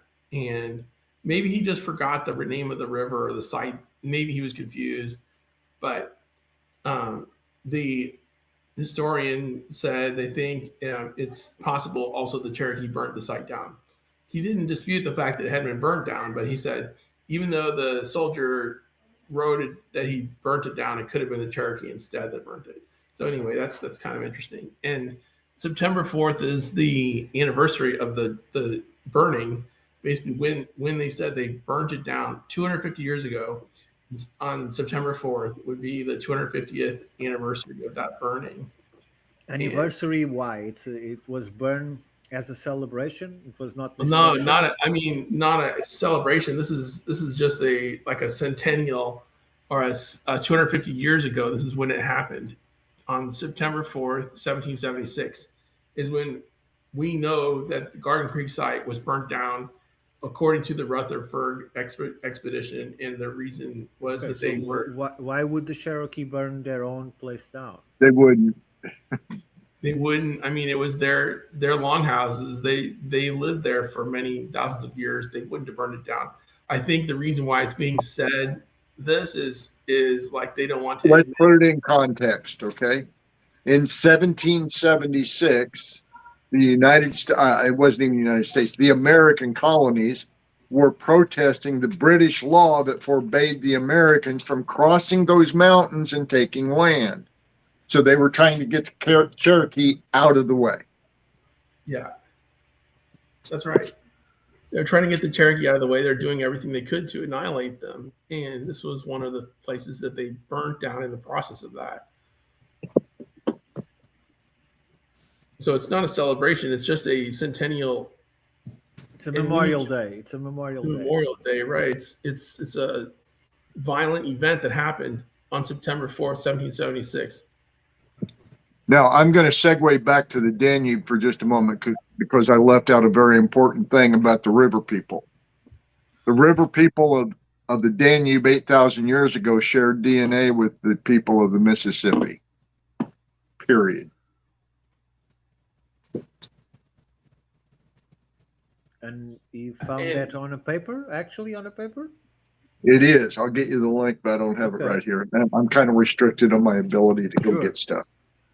Well, like you were saying about the shells, I mean, there were so many of these shells found at Cahokia as well. And there were studies done on the types of shells. These were saltwater shells. So they had to all of them were, ocean, saltwater. There were even reverse whirl shells, which is, they said the majority. One in a billion. Yeah. Yes. Conch shells going the wrong way. But there were also cowries. Yes, three different species of cowries have been found at Monks Mound. Two of them are from the Pacific. One is a northwest Pacific, and one is a southwest Pacific. And the third one was from the Indian Ocean. How the hell did they get there? Right. It's amazing to think of. And the fact that they preferred these very distant, rare types of shells, and they only used those. They didn't use normal shells. They had to use rare, extremely far off shells like the cowrie and the reverse whirl conch shells. These are like South American or Indian Ocean shells found in Monks Mound in great abundance. And so, I mean, it's incredible the distance they had to travel to get there. So let me give you an example. I've never contested it, that the archaic peoples in Portugal, especially along the Tagus River, they call them the Avieiros culture. They call them Avieiros because it's the name of the shell.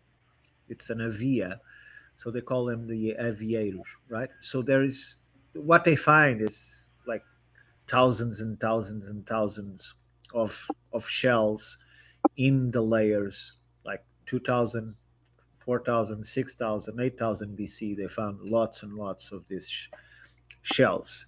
And they say this was their food. Well, this was a very fertile plain, right? People won't be depending and surviving on shellfish alone, especially because the vias are not that big. This is like this, right?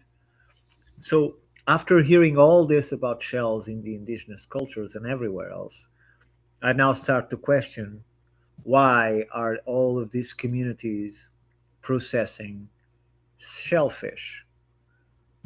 Right? Is there another reason behind it? No, you don't know that they possess the shellfish. You only know that they possess the shells. Yes, they took them out of the river, apparently, as they tell us. Well, but not the marine shells. They didn't live in a river. The saltwater shells won't live in a river. The Tagus is quite salty. Oh, until up 45 kilometers from the ocean, because the tide enters the river every single day. So the river has tides. It is not a constant river. It has tides all the way at 60, 70 kilometers from the... Do we have a dating on this culture? It's from around 8,000, 6,000, 8,000 BC to all the way to close to 1,000 BC. Okay, after the water rose then. Yes. So how long does it take for a marine gastropod but to move? The Tagus was much bigger than it is now. This has been greatly reduced by all the dams and the reduce of water from rain. Yeah, human use of the water is the most common culprit. Yes. Yeah, lots of paper factories along it. 8,000 years ago, there were fewer humans, no dams, we think. There could have been fish traps that acted as dams, just not real deep ones. But I think very seriously, were there mounds of these shells, or were just examples of these shells? So what they find to justify to write papers about that these people were here, which they call the avieiros, is the shells. There's nothing else, because they are buried in mud, ancient mud strata of the river itself. Okay, so are those shells modified? Have they been forcibly opened, or anything that marks it as human use? They are found or did they just die there? They are found from anywhere from in pristine condition to completely broken and fragmented. But is that evidence of human to them use? Is evidence that they were opening in them or breaking them to take the mollusk and eat. That was their food. I see. Well, an otter can do that too. But yeah, they might have used it as food. I don't know why, because most of the time that stuff is just nasty. It's not even nasty. Its protein level are minimal in shellfish. And they obviously weren't using the shells themselves. No. Whereas the mussel shells of the American rivers was mixed. They would have, in a couple of cases, billions of shells, billions of individual mussels were sacrificed, and the shells do not show any significant signs of damage. Of course, no meat is left in them. It's the same here. So my contention is they were salvaging at least one commodity out of all of these living creatures and chucking the shells up in a pile.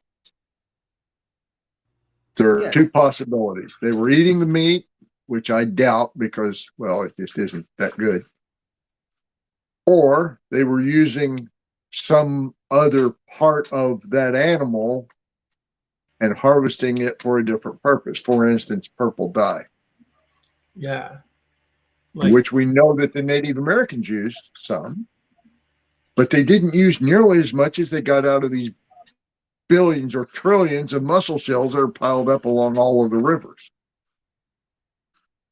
Yeah, but these ones are way deep in the strata. They are not on the surface.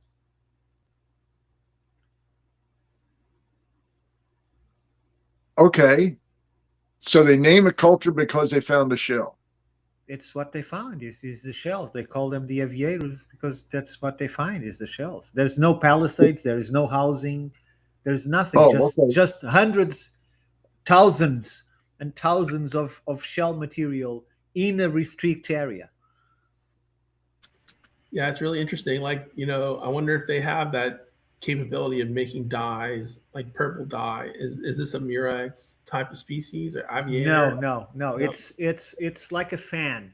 So imagine a shell that is like a fan and has like the end of the hammerhead on the other side. So it goes thin and then comes out to the side. Oh. Shell oil. Yes, exactly. Shell oil kind of shellfish. Yes. Okay. So it may produce black, for instance. It does not produce pearls. No. But that's the thing about the American mussels. 3 of the species that were extant 1,000 years ago, even 300 years ago, could make river pearls, black pearls, different colors, odd shapes, and they were considered to be extremely valuable by every culture that ever encountered them. More valuable than marine pearls. Oyster pearls are nothing by comparison in value-wise. So if you want to have a fortune in river pearls, you need, 1 billion mussels. Let me see if I can find something. Sorry for my distraction. I was just having to listen to, well, I don't know, should I say this hypothetically, that things my daughter hears from her grandparents on the other side about all the shows that we do and the things we talk about. And they're so weird and like staunchly, I don't know, they call themselves Christians, but they're so weird and like conservative and shit.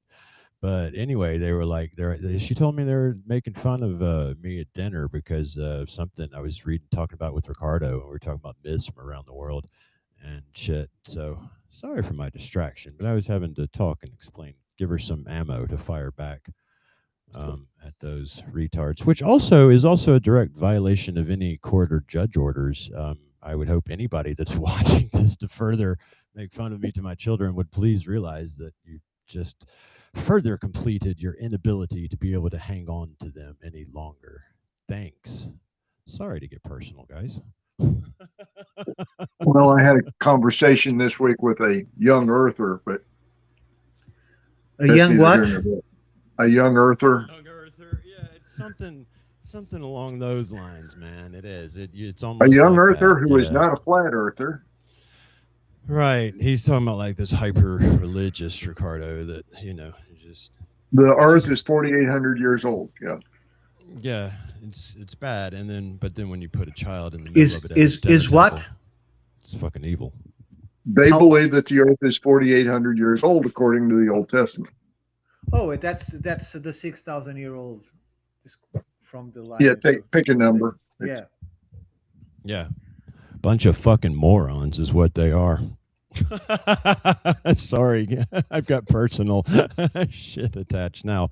So I'm going to shut up before I start telling you. Now that I've learned they've watched the shows to find stuff to make fun of me about to my daughter at the dinner table. Yeah. Now, I guess they can get talked about now. So you've opened the floodgates. There's going to be some interesting shows coming up this week, everybody. Get ready. So in essence, they don't like us?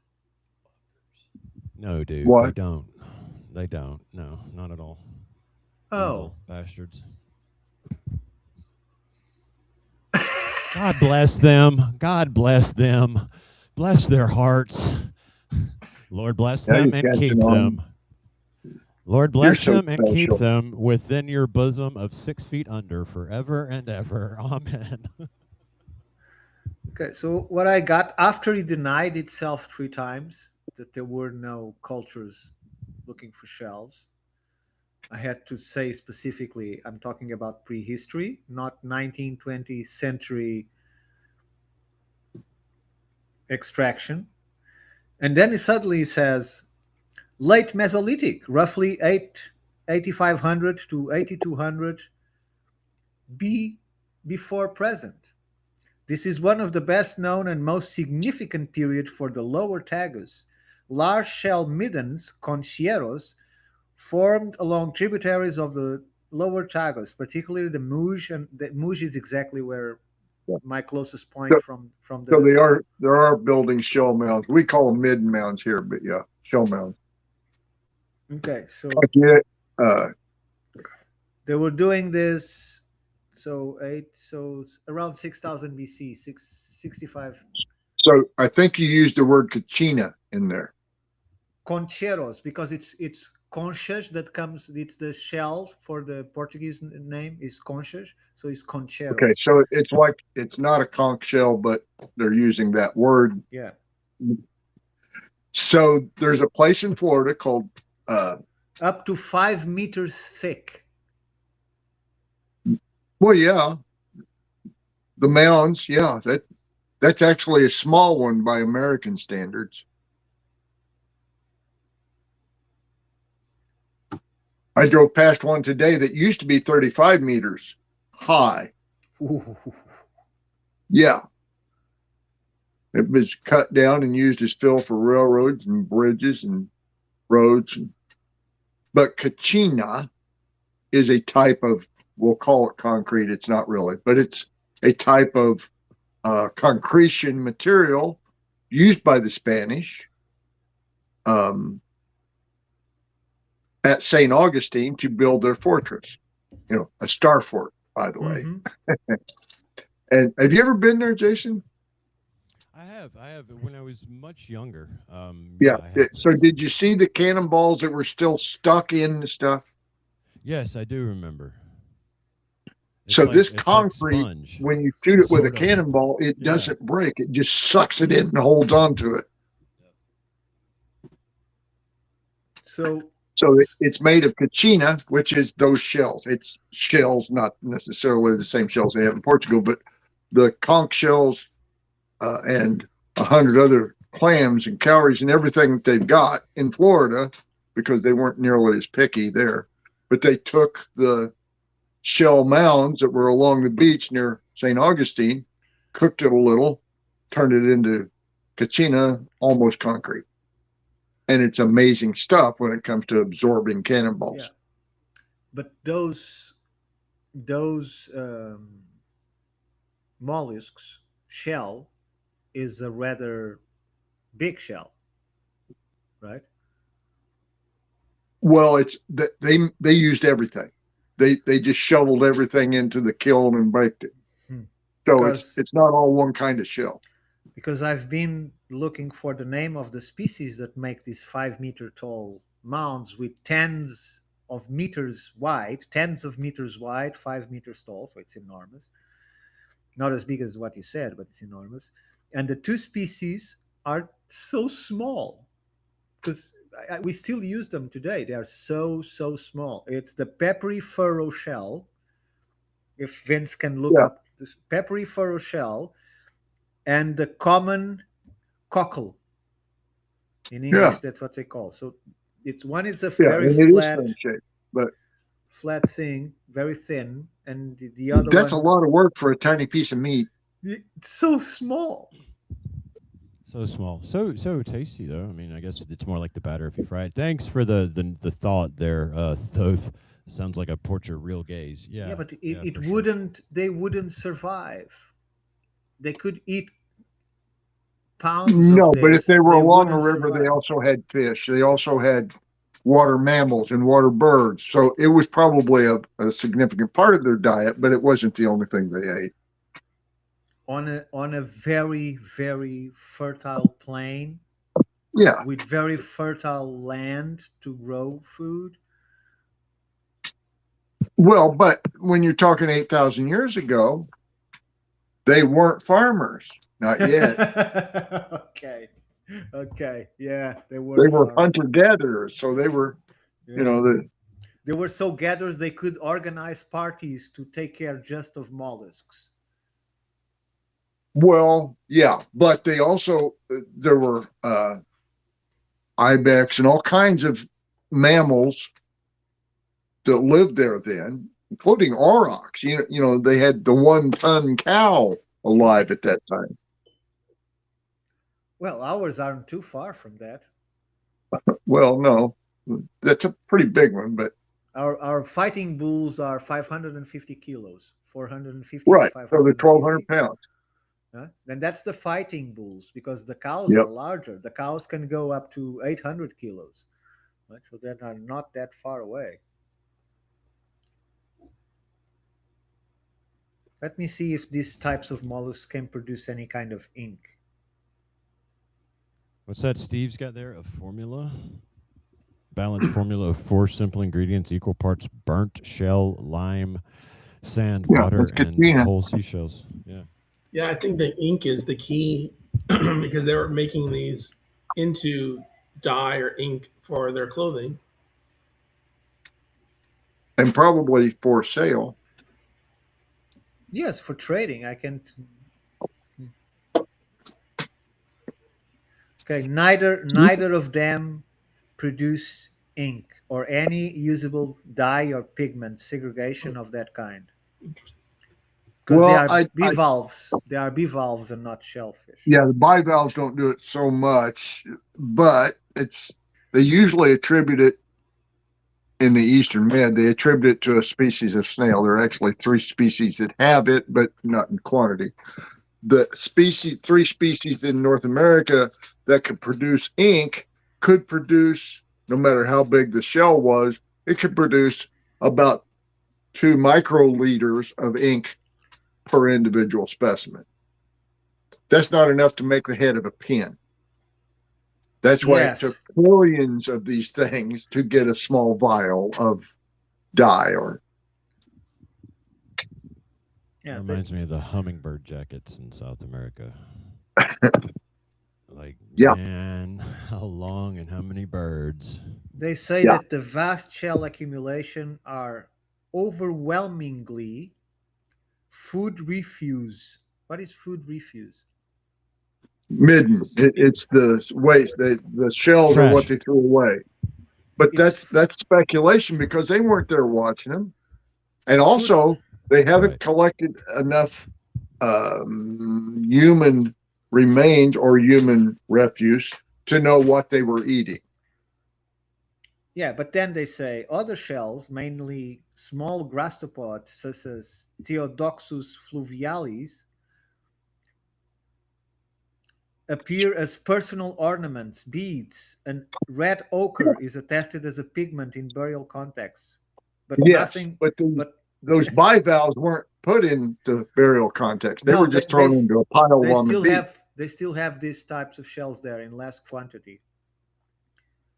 But they say, but nothing, oh dear Lord, but nothing links the dominant food. No, I don't want to copy anything. The dominant food mollusks to colorants. So in short, while some mollusks have historically provided valuable dyes or inks, the species that built the famous Muj concheros were gathered purely as food. That's a nice thought because they don't make pearls either. But I think you could make pearls. Well, you could make mother of pearl, but you can't. Yeah, that's mother of pearl. That's all I meant. Yeah.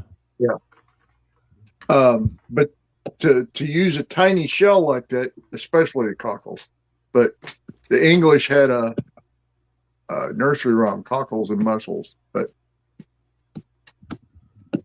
that was for very poor people, by the way. Yeah. People are asking if there's any medicinal value. Yeah, medicinal value for the shells. The other thing that Native Americans and I think North Africans also used shells for was as schist in pottery and used it to temper pottery. But that wouldn't explain why you had giant mountains of shells just sitting around the riverbanks. No, it's not 1 or 2 or 3. It's one after the other. Yeah. Well, you can pick a river in this country, and if it's on the east 2/3, it's got shell mounds around it. I just think they tried to make it more primitive than it needs. Yes, they refused to believe that our ancestors were as smart as they were because they're not as smart as our ancestors. Agreed. And on that bombshell. On that note, if you too are an independent artist, activator, research activator, activating global consciousness, or just tending bar and then teaching us all the truth of our history like Rick here, then we want to talk to you at the Institute for Natural Philosophy. There's SB Flint in the chat. Thank you for joining us, Unique Explorer. Thank you, Steve, for all of the help as always. Thank you, everybody, for popped in the chat. I saw some new names in there. We got Jugger, the goat, Screwdriver, and of course all the usual. Matt Amy, WC, everybody else. Thank you so very much. Sarah, Jacqueline. We'll see you guys tomorrow on some platform and probably the They day will. after. I won't. You never but know. Yeah, we'll see. We'll see you back here next Saturday. So tomorrow we have the Sweet Sunday News at 13:15. 1:15 Eastern, so 1:15. 12:15 Central Standard. Yes. Yeah. And then probably we'll have the continuation of the sources. We're going to get out of Plato finally on the Atlantis we move sources. on with the Atlantis story, although we are looking for a new name for Atlantis. We're taking suggestions because we're tired of people getting triggered when we try to describe things from a lost former epoch of human civilization. So join us I'll for send that you a at some suggestion. point tomorrow afternoon or evening. Please do, Rick. Thank you. Everybody else out there, I think please we'll call it do. Jason Land. Jacelandia, okay. Vince, a golden fleece can be on the flag. Yeah. Go ahead, Rick. What you got? No, we'll come back to Golden Fleece in another show. But yeah, okay. Rick has some very interesting points on that. Rick, any announcements for Lost America? I just got a copy of episode, I think it's 14. I'd have to look now. I've had 3 beers. And I don't know if I don't think it's been posted, but I think it's about ready. So, okay. Excited about this one. And I'm going to, let's see, November 17th, I'm going to apply to the Sons of the American Revolution. On September 12th, I may have a slot in a comedy show. I'll bear that out next week a little bit. They need a serious guy, is that it? No. There's nothing, well, there is something truly serious about this routine, but the routine is, I won't claim that it's family friendly. I will claim that I won't use any offensive language to explain adult situations. Oh, okay. Anyway, we'll come back to that one. That's the only rule I have with my children about the F word is you can't use it to describe sex, but anything else is fine. Well, I might use medical terms, but there you go, medical. Or I might refer to ancient Greek mythology like Oedipus, but we'll see. D-Love 3636 almost forgot saying goodnight to you. Thank you as always. Thank you all as well. Yeah. Universe Unveiled tomorrow, middle of the day. This dude and I tomorrow evening talking lost stuff. Sound good? Sounds good. Think Vince, long, think wrong. Vince, thank you very much. Any last Thank you. Words? Yeah, I appreciate everybody, and thanks for joining. And great talk. Don't forget to go to the Vince website. Don't forget to log into Patreon and look up Lost America. Lost America at Patreon, exactly. You won't find that information anywhere else, elsewhere. That's what I meant to say. So, a very fond farewell, and thank you all. Thanks for being here, guys.